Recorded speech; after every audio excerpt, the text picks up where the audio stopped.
తాకట్టులో ఉన్న బంగారాన్ని విడిపించి ఆ రోజున్న మార్కెట్ ధర కట్టి మిగిలిన డబ్బును మీకు అందిస్తుంది కొమ్మూరి గోల్డ్. నమస్తే, welcome to V media. This is Swamy Kolla. పెళ్లికి ముందు లైంగిక సంబంధాలు తప్పేం కాదంటూ సుప్రీంకోర్టు తీర్పిచ్చింది. ఇది కూడా ఒక కానిస్టేబుల్గా నియామకమైన ఒక వ్యక్తి 2014లో శారీరక సంబంధం లైంగిక సంబంధాలు ఉన్నాయంటూ ఆ బోర్డు అతనికి జాబ్ నిరాకరించింది. దానికి సంబంధించిన కేసు ఈరోజు సుప్రీంకోర్టులో తీర్పు వెలువరించింది. దాని గురించి మాట్లాడదాం. మనతో political analyst and social activist Krishnakumari గారు ఉన్నారు. ఆవిడ మళ్ళీ తెలుసుకుందాం. నమస్తే మేడం. నమస్తే మేడం. 2014లో జరిగింది, ఈరోజు తీర్పు వచ్చింది. నిజంగా అది పెళ్లికి ముందు లైంగిక సంబంధం తప్పు కాదంటూ సుప్రీంకోర్టు తీర్పు ఇచ్చింది. ఇప్పుడు అతని పరిస్థితి ఏంటి? అప్పుడెప్పుడో కానిస్టేబుల్ పోస్ట్కి ఎంపిక అయితే 2014లో ఈ లైంగిక సంబంధం ఆరోపణతో అతనికి జాబ్ రాలేదు. ఆ కేసు అప్పటి నుంచి ఇప్పటి వరకు వచ్చి ఈరోజు అది తప్పే కాదంటూ సుప్రీంకోర్టు తీర్పిచ్చింది. దీని మీద రకరకాల వాదనలు వినిపిస్తున్నాయి. అంటే ఇద్దరు పరస్పర అంగీకారంతో శారీరక సంబంధం లేదా లైంగిక సంబంధాలు పెట్టుకుంటున్నప్పుడు మన సంస్కృతి ఎటుపోతుంది, ఇలాంటి తీర్పులా సుప్రీంకోర్టు ఇచ్చేదంటూ కూడా కామెంట్స్ వస్తున్నాయి. దాన్ని మీరు ఎలా చూస్తారు? ఇది ఎందుకు పరస్పర విరుద్ధమైంది అంటున్నానంటే, ఇంకో పక్కన సహజీవనం చేయాలనుకునే వాళ్ళు రిజిస్టర్ చేసుకోవాలి అని ఒక తీర్పు వచ్చింది. దాన్ని బలవంతంగానైనా రుద్దాలని చూస్తున్నారు ఓ పక్కన. ఇంకో పక్కనేమో మీరు వివాహేతర సంబంధాలు పెట్టుకోవటం తప్పు కాదు, ఇద్దరు అడల్ట్స్ మధ్యలో, అంటే ఇద్దరు మేజర్ల మధ్యలో తప్పు కాదు అని మీరు చెప్తున్నారు. అసలు మీరిచ్చే తీర్పులే ఒక తీర్పుని ఇంకొక తీర్పు నరుక్కునేటట్లుంటే ఎట్లా? అసలు సుప్రీంకోర్టు ఎందుకు ఇంత వివాదాస్పదమైన తీర్పులు ఇస్తుంది అని చెప్పాలనిపిస్తుంది. అయితే అసలు ఈ వివాహేతర సంబంధాల గురించి, ఈ లైంగిక సంబంధాల గురించి మాట్లాడుకుంటే, ఇంతకుముందు ఎలా ఉండేదంటే, ఒక అమ్మాయిని ఒక అతను పెళ్లి చేసుకుంటాను అని చెప్పి, పెళ్ళి అయిన వాళ్ళు కానీ పెళ్ళి కాని వాళ్ళు కానీ ఆ రీజన్ చెప్పి ఆమెతో లైంగిక సంబంధాన్ని కొనసాగించి కొన్ని రోజుల తర్వాత సారీ మన ఇద్దరం అన్నా చెల్లెళ్ళలాగా ఉందాము అని అంత సింపుల్గా చెప్పేస్తే కుదిరేది కాదు. అప్పుడు ఈ అమ్మాయిలు ఏం చేసేవాళ్ళు అంటే కోర్టులో కేసు వేసేవాళ్ళు. వేయని వాళ్ళు చాలామంది, వేసిన వాళ్ళు వేసేవాళ్ళు. ఒకవేళ అతను ఏమన్నా ప్రభుత్వ ఉద్యోగంలో ఉంటే కనుక అతని ఉద్యోగం సస్పెండ్ అవ్వటం ఏదో ఒకటి జరిగేది. సరే, ఇప్పుడు ఈ ప్రస్తుతం వచ్చిన తీర్పులో భాగంగా ఏం జరిగిందంటే, తిరుపతిలో 2014లో ఒక అతను, అది తిరుపతిలో కాదు, అతని పేరు గాజుల తిరుపతి, అతని పేరు గాజుల తిరుపతి. అతను ఆంధ్రప్రదేశ్కి చెందిన వ్యక్తి. 2014లో అతను కానిస్టేబుల్ పోస్టుకి ఎంపికయ్యాడు. అయితే అదే సమయంలో ఒక యువతి వచ్చేసేసి, ఇతను నాకు ఇట్లా పెళ్లి చేసుకుంటానని చెప్పి నాతో శారీరక సంబంధాన్ని కొనసాగించాడు, నేను పెళ్లి చేసుకోను అని చెప్తున్నాడు, కాబట్టి నాకు న్యాయం చేయండి అని చెప్పి కోర్టులో కేసు వేసింది. వేస్తే అప్పుడు కోర్టు ఏం చెప్పిందంటే, ఈ పోలీస్ డిపార్ట్మెంట్కి రాస్తే వాళ్ళు నీకు ఉద్యోగం ఇవ్వము పొమ్మన్నారు.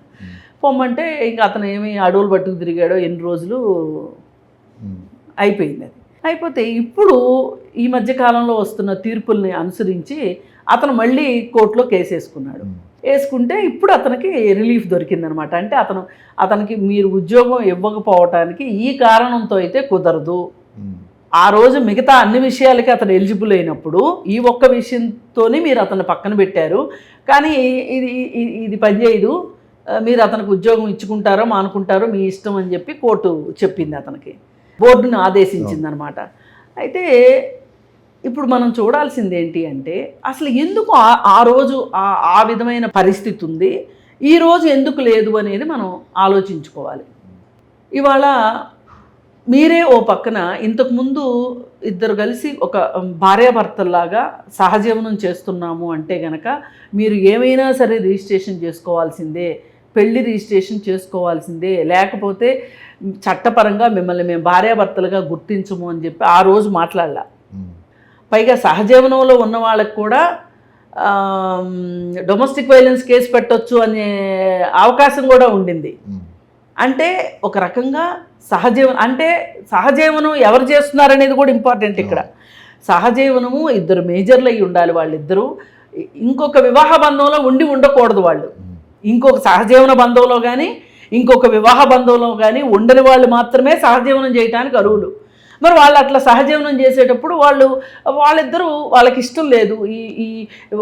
వాళ్ళు క్రిస్టియన్స్ అయినప్పుడు క్రిస్టియన్ మతాచారంతో చేసుకోవటం ఇష్టం లేదు. ఇద్దరు ముస్లిమ్స్ అయితే వాళ్ళకి ముస్లిం పద్ధతిలో చేసుకోవటం ఇష్టం లేదు. వాళ్ళు హిందువులే అనుకోండి ఇద్దరు కూడా, అయినా వాళ్ళు మతాన్ని నమ్మరనుకోండి, దేవుణ్ణి నమ్మరనుకోండి, మేము ఈ విధంగా చేసుకోము అని చెప్పి ఒక ఆదర్శంగా వాళ్ళిద్దరూ కలిసి ఉంటున్నారు అనుకోండి. ఎంత కలిసి ఉన్నా కానీ వాళ్ళిద్దరి మధ్యలో పరపచ్చాలు వచ్చే అవకాశాలు ఉన్నాయి కదా. అలాంటప్పుడు డొమెస్టిక్ వైలెన్స్ పెట్టొచ్చు అని కూడా ఆమెకి చట్టం నుంచి రక్షణ ఉంది. పైగా అతనికి సంబంధించిన పెన్షన్ పేపర్స్లో కూడా ఈమె అర్హురాలు అని కూడా కోర్టు చెప్పింది. అయితే ఇప్పుడు ఈ 2014 తర్వాత మన దేశంలో బీజేపీ గవర్నమెంట్ వచ్చింది. బీజేపీ గవర్నమెంట్ వచ్చిన తర్వాత ఇప్పుడు వాళ్ళు ఈ మధ్యకాలంలో ఈ భారతీయత సంస్కృతి సంప్రదాయాలు శుద్ధిని సుప్పిని అని ఇవన్నీ చెప్పుకుంటా వచ్చి అసలు మేము ఇట్లా సహజీవనం చేస్తే మేము ఒప్పుకోము అని చెప్తున్నారు. ఖచ్చితంగా వాళ్ళు పెళ్లి రిజిస్టర్ చేసుకోవాల్సిందే అని చెప్తున్నారు. వెల్ అండ్ గుడ్, మనమేమి ఆ విషయంలో తప్పుపట్టము. కానీ ఓ పక్కన అలా చెప్తూ మళ్ళీ ఇంకో పక్కన అంటే ఇద్దరు మేజర్స్ లైంగిక సంబంధాలు ఉండొచ్చు అని కానీ వివాహేతర సంబంధాలు పెట్టుకోవచ్చని కానీ మీరు ఎందుకు తీర్పులు ఇస్తున్నారు అసలు? ఇది కుటుంబ వ్యవస్థ మీద ఎట్లాంటి ప్రభావం చూపిస్తుంది? ఇదివరకు పోలీస్ స్టేషన్కి వెళ్ళి ఏమండి మా భర్త ఇంటికి రావట్లేదండి సరిగా, పలానా వీధిలో పలానా అమ్మాయితోటి కలిసి ఉంటున్నాడండి, నాకు నా పిల్లలకి చాలా అన్యాయం జరుగుతుందండి అని పోలీస్ స్టేషన్కి ఒక మహిళ వెళ్ళింది అనుకోండి. అతను పిలిచి ఏంటయ్యా బాబు ఇదేమైనా పద్ధతానా ఏంటి అది ఇది అని చెప్పి బైగమి కింద కేసు అవుతుంది నీ మీద అదని ఇదని ఏదేదో చెప్పి ఉన్నాయి లేని చెప్పి చట్టాల గురించి ఎక్స్ప్లెయిన్ చేసి కొంచెం హితబోధ చేసి పంపించేవాళ్ళు. ఇప్పుడు చట్టాలే మీ ఇష్టం అంటున్నాయి కదా. సుప్రీంకోర్టే చెప్పిందమ్మా, నీకు అంత ఇష్టం లేదా చెప్పు విడాకులు కేసుకో. ఈ దేశంలో ఒక మహిళ విడాకులు తీసుకుని బతకగలిగే సమాజ పరిస్థితులు ఉన్నాయండి? మరి అలాంటప్పుడు మీరు ఎట్లా చెప్తారు అసలు? పైగా వివాహేతర సంబంధాలు తప్పు కాదు అని చెప్పిన దాంట్లోనే కొనసాగింపుగా ఇంకా ఏం చెప్పారంటే, ఈ వివాహేతర సంబంధం కనుక భార్యకు కానీ భర్తకు కానీ క్రూరత్వంలాగా అనిపిస్తే, మీకు క్రూయాలిటీని ఫీల్ అయితే మీరు ఏం చేయొచ్చు అంటే విడాకులకు అప్లై చేసుకోవచ్చు, విడాకులకి ఇది ఒక గ్రౌండ్ అవుతుంది అని చెప్పారు. ఏ భార్య అయినా సరే కోర్టుకి వెళ్ళి నా భర్త ఇట్లా వేరే మహిళతోటి సహజీవనం చేస్తున్నాడండి అని అంటే విడాకులు కేసుకోమని సింపుల్గా చెప్పే సలహా. ఇక్కడ విచిత్రం ఏంటంటే మన దేశంలో ప్రేమికుల రోజు మనం చూస్తుంటాం, పార్కులమ్మడి తిరిగి ఎవరైనా ఇలా ఇద్దరు ప్రేమ జంట కనపడితే వాళ్ళకి మెడలో తాళ్ళు కట్టించేసి అక్కడే పెళ్లిళ్ళు చేస్తారు బజరంగ దళ వాళ్ళు. ఇప్పుడు చూస్తేనో సుప్రీంకోర్టులో మీరు ఇద్దరికి ఇష్టమై మీరు మేజర్లు అయితే మీకు నచ్చినట్టు చేసుకోండి అని మళ్ళీ కొత్త తీర్పులు ఇస్తుంది. ఈ బజరంగ దళ వాళ్ళే మోడీని బలపరిచేది. ఈ భిన్న స్వరాలనే మనము ఎలా అర్థం చేసుకోవాలి? సో ఇప్పుడు ఇవన్నీ రేపు జనరేట్కి ఎలాంటి మెసేజ్లు వెళ్తాయి? నిజమే కదా అనే పరిస్థితికి వచ్చి ఇప్పటికే ఆల్మోస్ట్ కాదండి. నిన్న ఒక కోలివిన్ హాస్టల్ మీద నుంచి దూకి ఒక అమ్మాయి 5 అంతస్తుల భవనం నుంచి దూకి చనిపోయింది. ఒక అమ్మాయి చనిపోతే అసలు హైదరాబాదు మొత్తం మీద దాదాపు ఒక 10,000 కోలివిన్ హాస్టల్స్ ఉన్నాయి. అసలు ఇంత కోలివిన్ హాస్టల్స్ ఎందుకు పెరుగుతున్నాయి అంటే అది వాళ్ళ బిజినెస్ పీపుల్కి అదొక అట్రాక్టివ్ పాయింట్. ఇప్పుడు పల్లెటూరు నుంచి అమ్మాయిలు వస్తారండి, ఆ ఇంట్లో వాళ్ళకి చెప్తారు నేను హాస్టల్లో ఉంటున్నాను, వర్కింగ్ ఉమెన్స్ హాస్టల్లో ఉంటున్నాను అని చెప్తారు. వాళ్ళు కోలివిల్లో ఉంటున్నారా లేకపోతే ఏ హాస్టల్లో ఉంటున్నారో వాళ్ళకి ఏం తెలుసండి? ఇప్పుడు నార్త్ ఇండియా నుంచి వస్తారు అమ్మాయిలు, వాళ్ళు కోలివిల్లో ఉన్నారనుకోండి, ఇంట్లో వాళ్ళకి ఏం తెలుస్తుందండి? ఇప్పుడు ప్రాబ్లం ఎక్కడ వస్తుందంటే వీళ్ళు కోలివిల్లో ఉన్న తర్వాత ఈ సంబంధాన్ని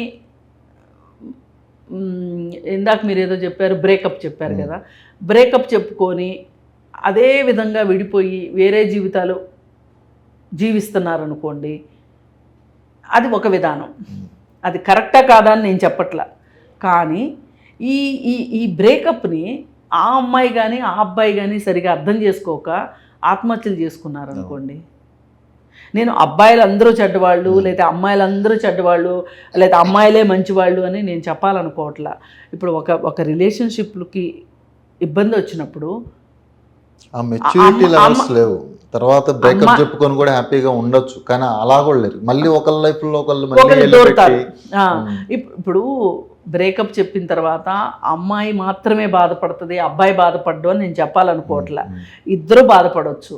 కానీ ఒకరు కన్నింగ్ ఇంటెన్షన్ తోటి ఈ రిలేషన్షిప్లోకి వచ్చారనుకోండి, ఇంకొకరేమో దాన్ని సీరియస్ రిలేషన్షిప్గా అనుకున్నారనుకోండి, అప్పుడు ఈ సీరియస్ రిలేషన్షిప్ అనుకున్న వాళ్ళు ఎంత బాధపడతారు? ఇది ఆలోచించాలి కదా. పైగా వీళ్ళు ఈ కలిసి ఉన్న క్రమంలో వీళ్ళ సంతోషాన్ని ఒక ఫోటోల రూపంలోనో లేదా వీడియోల రూపంలోనో భద్రపరుచుకుంటారు. వాటిని చూపించి ఆ తర్వాత జీవితకాలంలో వాళ్ళని బెదిరించడానికి గ్యారంటీ లేదు కదా. అంటే ఇది ఈ కోలివిన్ అనేది ఈ విచ్చలవిడి లైంగిక సంబంధాలు ఇవన్నీ కూడా ఒక రకమైన ఇన్సెక్యూరిటీకి అవకాశం అవకాశం ఉంది. ఎందుకంటే మన రోజు ఆ కేసులు చూస్తున్నాం కదా. ఏవో వాళ్ళిద్దరూ బాగున్న రోజుల్లో దిగిన ఫోటోలు మీ ఇంట్లో వాళ్ళకి పంపిస్తాను, ఒకవేళ ఆ అమ్మాయి పెళ్ళి అయిపోతే కనుక మీ హస్బెండ్కి పంపిస్తాను అని చెప్పి బ్లాక్మెయిల్ చేసి కేసులు బోర్డు మనకి సైబర్ క్రైమ్లో వస్తున్నాయి. అంటే ఇవాళ ఈ టెక్నాలజీ వల్ల సో మెనీ పాసిబిలిటీస్. ఇప్పుడు ఒకప్పుడు ఇట్లాంటి రిలేషన్స్ లేవని కాదు, ఉన్నాయి. అప్పుడు ఉత్తరాలు గురించి మాట్లాడుకునేవాళ్ళు. ఉత్తరాలు ఉన్నందుకే చాలా హడావుడి చేసేవాళ్ళు. ఇవాళ ఉత్తరాలు నేను రాసినవి కాదు ఎవరో రాశాను అంటే పెద్ద పట్టించుకోకుండా ఉండొచ్చు. కానీ ఇప్పుడు ఈ వీడియోలు నాయి కాదు అంటే అవకాశం లేదు. వాడేదో మార్ఫింగ్ చేశాడంటే నేను ఫ్యాక్ట్ చెక్ చేస్తానంటాడు.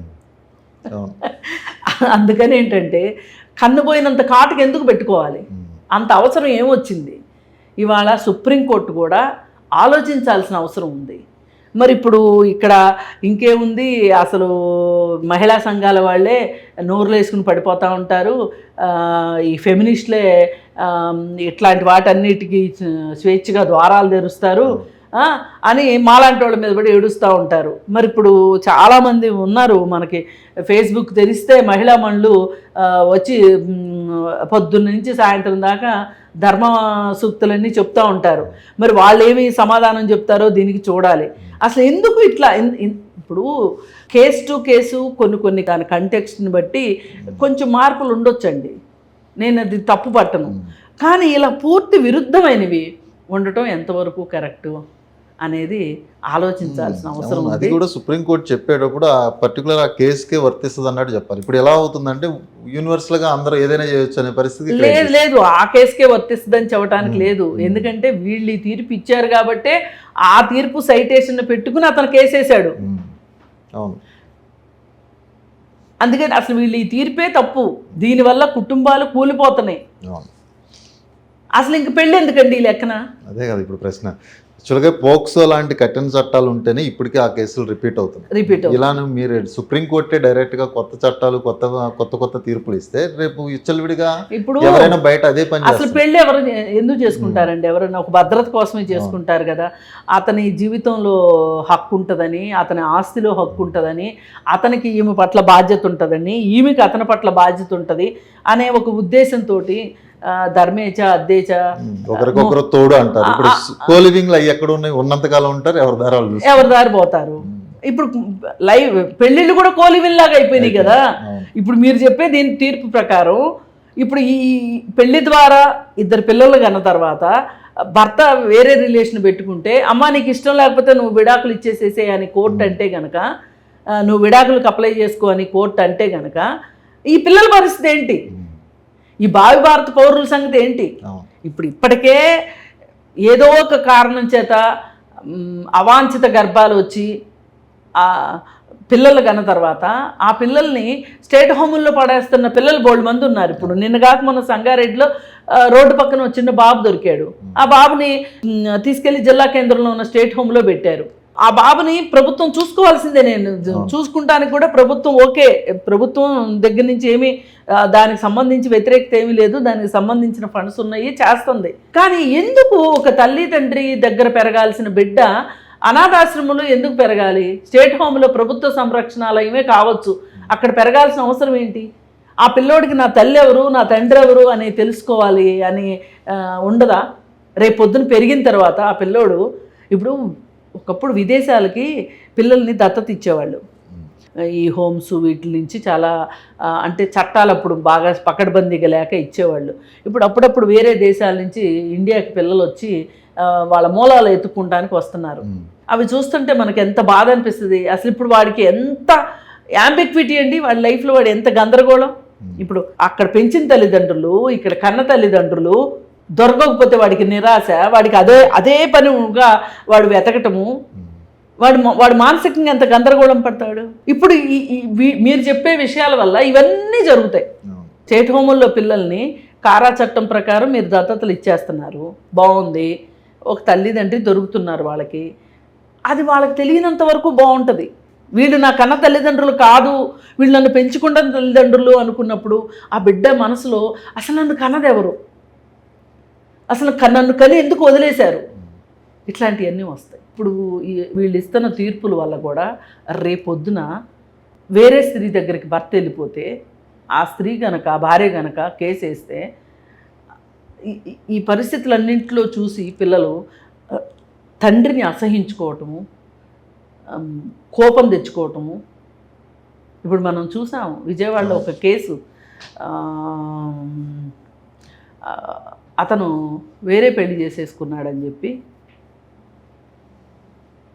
అతనికి పుట్టిన పాపని తీసుకుని వెళ్ళి ఐరన్ ఆటోనగర్ దీంట్లో వేశారు. ఇది తను చేసుకున్న భార్యను వదిలేసేసి ఆమెకు పిల్లలు ఉన్నప్పటికీ ఇంకొక స్త్రీతోటి 2 పిల్లలు కన్నాడు.